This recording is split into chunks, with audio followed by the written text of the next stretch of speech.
क्या मुहर लगेगी जात पर? आज देश में जाति के आधार पर आबादी की गणना जारी करने वाला बिहार पहला राज्य बना और नीतीश कुमार पहले मुख्यमंत्री।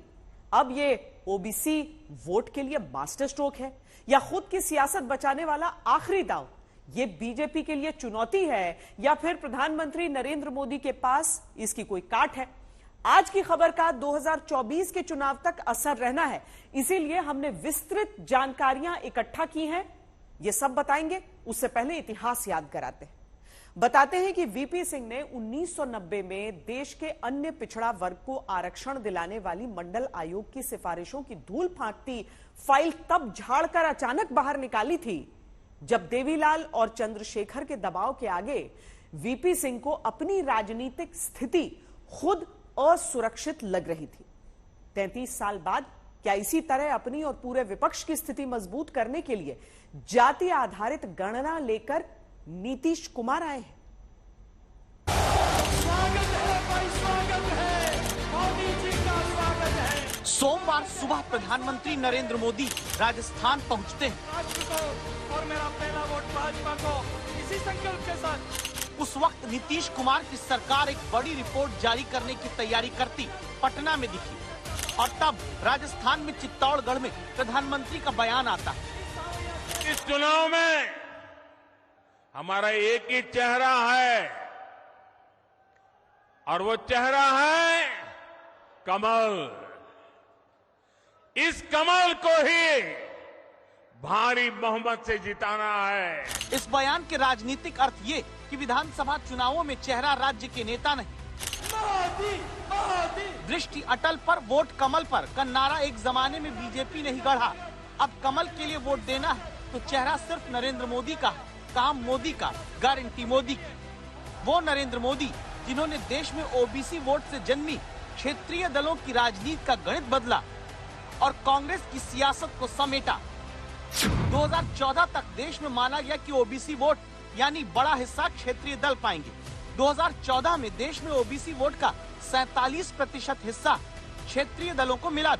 बीजेपी 34% पाई और कांग्रेस 15% ओबीसी वोट। लेकिन 5 साल में ओबीसी वोट का गणित पलट जाता है। बीजेपी का ओबीसी वोट 44% तक पहुंच जाता है और क्षेत्रीय दलों का घटकर 27%। कांग्रेस 15% वोट ही ओबीसी का पाती। उत्तर प्रदेश और बिहार यानी देश की राजनीति में 120 लोकसभा सीटों वाले राज्य, 2 बड़े राज्य में क्षेत्रीय दल सिमट गए तो यहीं से विपक्ष का बोरिया बिस्तरा गोल हो गया।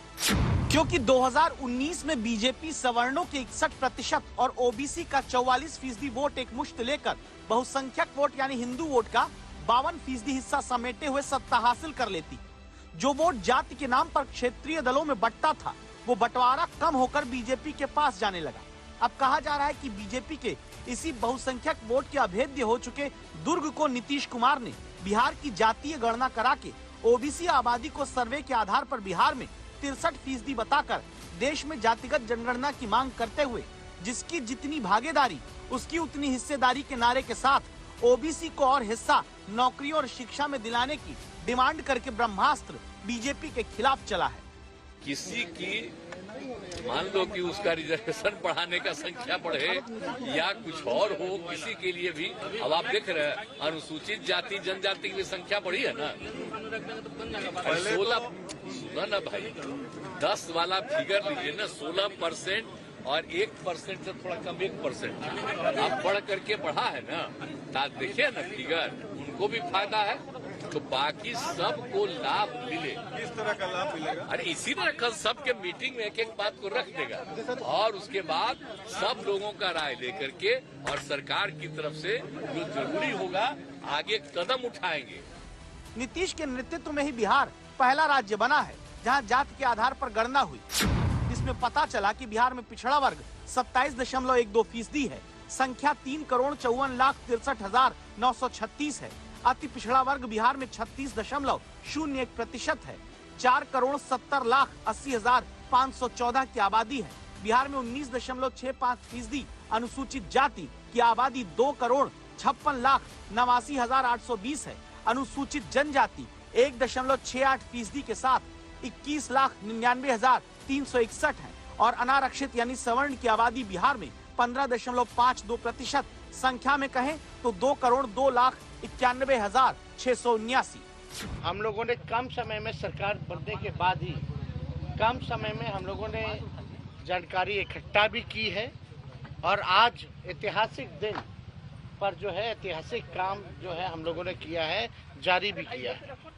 तो ये आंकड़ा जो है लगभग जो है आप समझिए कि 85 के आसपास जो है पिछड़ा, अति पिछड़ा, दलित समाज का जो लोग हैं वो आंकड़ा जो है देश के सामने जो है अब आ चुका है।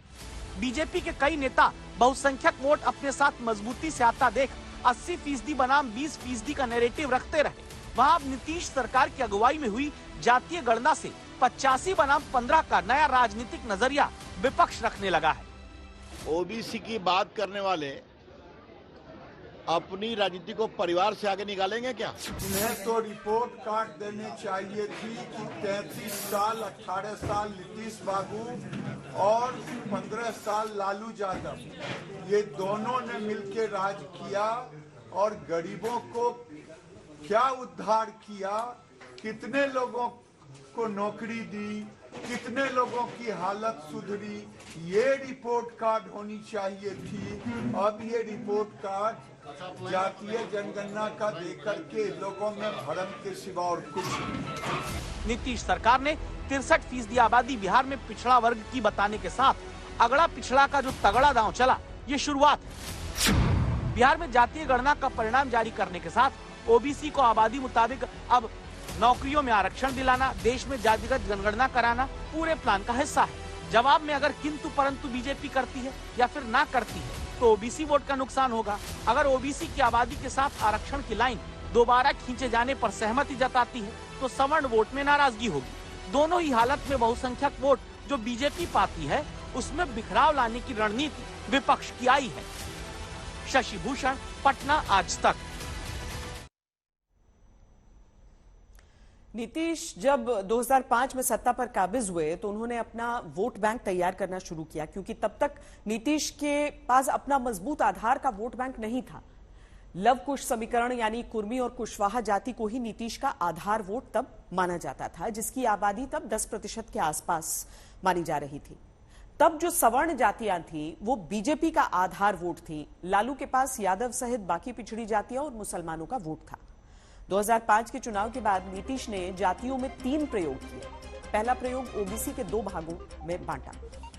एक मजबूत पिछड़ी जातियां, दूसरा कमजोर पिछड़ी जातियां। मजबूत मतलब जिन्हें सत्ता और शासन का सुख मिल रहा था, जैसे यादव, कुर्मी, कोयरी, वैश्य जातियां। अति पिछड़ी जातियों में दर्जनों जातियां हैं। सरकारी सुविधाएं और इनके लिए सरकारी योजनाएं बनी जो बाद में नीतीश का वोट बैंक बन गई। अब भी इस वोट बैंक पर नीतीश की मजबूत पकड़ है। 2014 के चुनाव में नीतीश जब अकेले चुनाव लड़े थे तो इन्हीं जातियों के दम पर 16% वोट मिले थे। नीतीश कुमार का दूसरा प्रयोग था दलित और महादलित का।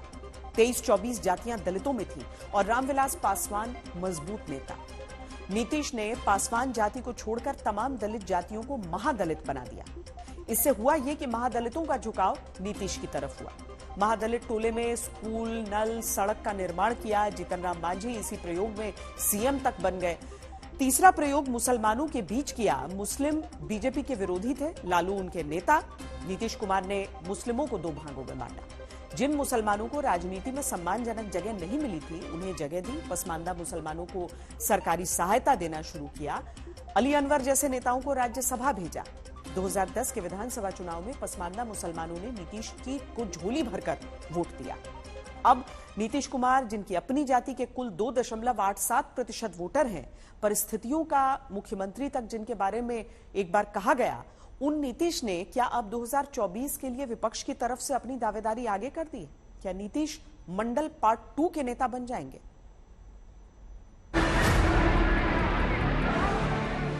7 अगस्त 1990 भारत की राजनीतिक और सामाजिक इतिहास में बड़े बदलाव का पल आया, जब वीपी सिंह ने ओबीसी वर्ग को नौकरियों और शिक्षा में आरक्षण देने वाली मंडल आयोग की सिफारिशें लागू कर दी।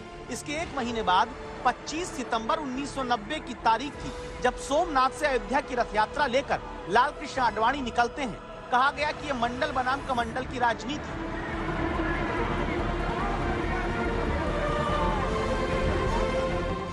और जितने मन में संकल्प किया हुआ है कि 30 अक्टूबर को वहां पर पहुंच करके कार सेवा करेंगे और मंदिर वहीं बनाएंगे, उसको कौन रोकेगा? कौन सी सरकार रोकने वाली है? लेकिन उत्तर प्रदेश में जब आडवाणी का रथ रोकने के लिए ओबीसी वर्ग की सियासत से ही और मजबूत हुए समाजवादी मुलायम सिंह इंतजार कर रहे थे, उससे पहले बिहार में लालू यादव ने बड़ा बयान दिया।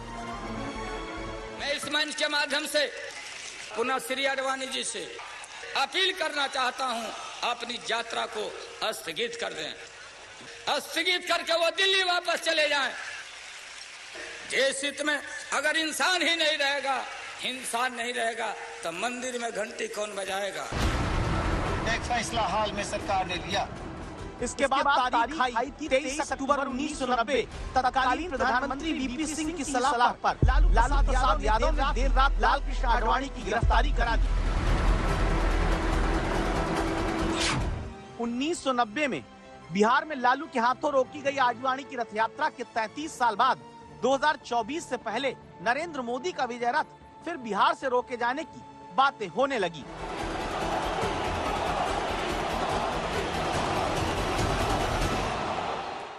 लोग खड़े हैं, क्या चाल चला जा रहा है, क्या क्या साजिशें चली जा रही हैं, सब हम लोग देख रहे हैं। लालू जी ने आडवाणी जी का रथ रोका, इस बार महागठबंधन की सरकार नीतीश जी के नेतृत्व में हम लोग यहां से मोदी जी का रथ रोकेंगे।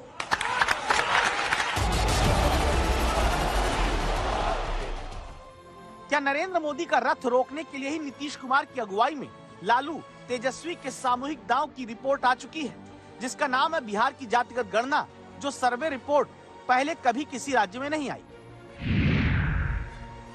देश में 1931 में आखिरी बार जात के आधार पर जनगणना के आंकड़े सामने आए थे। उसके बाद बिहार पहला राज्य है और नीतीश कुमार देश के पहले मुख्यमंत्री जो जात के नाम पर किसकी कितनी आबादी है यह आंकड़ा लेकर आए हैं। हमें प्रसन्नता है कि हमारे नेता नीतीश कुमार ने इसकी शुरुआत की और आज जो आंकड़े आए हैं वो विस्मित करने वाले भी हैं और इन वंचित समूहों के लोगों को हौसला देने वाले भी हैं और संख्या बोध कराने वाले भी हैं। जब 63% से ज़्यादा आंकड़े पिछड़ी जातियों के निकले हैं, उनका सोशो इकोनॉमिक एजुकेशनल एम्पावरमेंट का भी आंकड़ा आया है, उनके आर्थिक भी आंकड़े आए हैं, किसके पास जमीन है, मकान है, कच्चा है, पक्का है। जातिगत जनगणना देश में हो, महिला आरक्षण के कोटे में अलग कोटा ओबीसी दलित महिलाओं का हो, केंद्र सरकार की ईडब्ल्यूएस आरक्षण के बाद 50% का जो कैप खत्म हो चुका है, तो राज्यों को जाति के आंकड़ों के मुताबिक आरक्षण तय करने की आजादी मिले। इन मांगों को अब आगे करके नीतीश कुमार ने पिछड़ों का बड़ा नेता बनने वाली सियासी पोजीशनिंग का बड़ा दांव चला। यही वजह है कि जो कांग्रेस महिला आरक्षण बिल खुद 2010 में जब राज्यसभा से पास कराती है तो ओबीसी आरक्षण अलग से देने की बात का विरोध करती है। लेकिन अब न सिर्फ कांग्रेस का स्टैंड बदल गया, बल्कि इंदिरा गांधी के जमाने में न जात पर न पात पर, इंदिरा जी की बात पर और मोहर लगेगी हाथ पर का नारा देने वाली पार्टी सोनिया राहुल के दौर में खुलकर ओबीसी आरक्षण की मांग करने लगी। भारतीय राष्ट्रीय कांग्रेस की मांग है कि यह बिल फौरन अमल में लाया जाए, लेकिन इसके साथ ही कास्ट सेंसस कराकर schedule caste, schedule tribe, OBCs की महिलाओं के आरक्षण की व्यवस्था की गई। चर्चा शुरू हो चुकी है कि अब मंडल पार्ट 2 का दौर है और मंडल पार्ट 2 के बड़े नेता नीतीश कुमार बन सकते हैं। यहाँ पर कुछ चर्चाओं पर ही गौर करिएगा। पहले ये चर्चा चली कि नीतीश कुमार उत्तर प्रदेश के फूलपुर से चुनाव लड़ सकते हैं। दूसरी चर्चा चली कि अब तेजस्वी यादव को कुर्सी बिहार में सौंपकर नीतीश देश भर में दौरा कर सकते हैं। इन दोनों चर्चाओं के बीच जेडीयू नेता मांग भी करने लगे कि अब नीतीश जातिगत जनगणना देश में कराने का आंदोलन चलाएं। जिन्होंने कई सौ वर्षों की गुलामी को तोड़ करके जातिगत जनगणना जनता के सामने रखी है, उनमें जो आर्थिक तौर पर विपन्न लोग हैं उनके भी कोटे की मांग की थी और हमने ईडब्ल्यूएस के 10% कोटे को भी उचित माना है। हम आज के दिन नीतीश कुमार को सैल्यूट करते हैं और चाहते हैं कि पूरे देश में घूम घूम करके वो जनता को आंदोलित करें ताकि हर राज्य को जातिगत जनगणना करानी पड़े, और ये अगले चुनाव के लिए एजेंडा भी तय हो गया है। नीतीश कुमार आगे की रणनीति जरूर तय कर चुके होंगे। फिलहाल मंगलवार को सर्वदलीय बैठक बिहार में करने जा रहे हैं। जातिगत गणना जारी करने के बाद अब हर जाति की आर्थिक स्थिति का लेखा जोखा सामने रखने की तैयारी है। इसके साथ नीतीश अब कैसे आगे बढ़कर बीजेपी पर दबाव बनाने में विपक्ष की तरफ से लीड रोल अदा कर सकते हैं, इसे चुनावी राजनीति के विश्लेषक संजय कुमार से समझिए। दूसरे राज्यों में और खासकर उन राज्यों में जहां बीजेपी की सरकार है, वहां पर सरकार पर दबाव बनाया जाएगा कि आप अपने राज्यों में भी जातीय जनगणना होनी चाहिए और इसके आंकड़े सामने आने चाहिए, क्योंकि बार बार इस बात का जिक्र किया जाएगा कि ओबीसी की संख्या ज्यादा है लेकिन उनकी हिस्सेदारी कम है, उनको हिस्सेदारी कम दी गई है। तो दो दबाव है, दूसरे राज्यों पर जातीय जनगणना कराने का दबाव, और दूसरा ये मानते हुए भी कि एक संवैधानिक रोक है, कहने का मतलब कि 50% की सीलिंग से ऊपर रिजर्वेशन नहीं जा सकता। इसके बावजूद मुझे लगता है कि बिहार सरकार इस बात के लिए केंद्र सरकार पर दबाव डालेगी कि देखिए इनकी संख्या 55% है लेकिन रिजर्वेशन इनको सिर्फ 27% दिया गया है केंद्रीय नौकरियों या केंद्र के स्कूलों की और शैक्षणिक संस्थाओं की बात करें तो इसके इर्द गिर्द भी नौकरी होगी, इसके इर्द गिर्द भी पॉलिटिक्स होगी और केंद्र सरकार पर बीजेपी दबाव बनाने की कोशिश की जाएगी। तो यही राजनीति मुझे आने वाले समय में दिखाई पड़ रही है।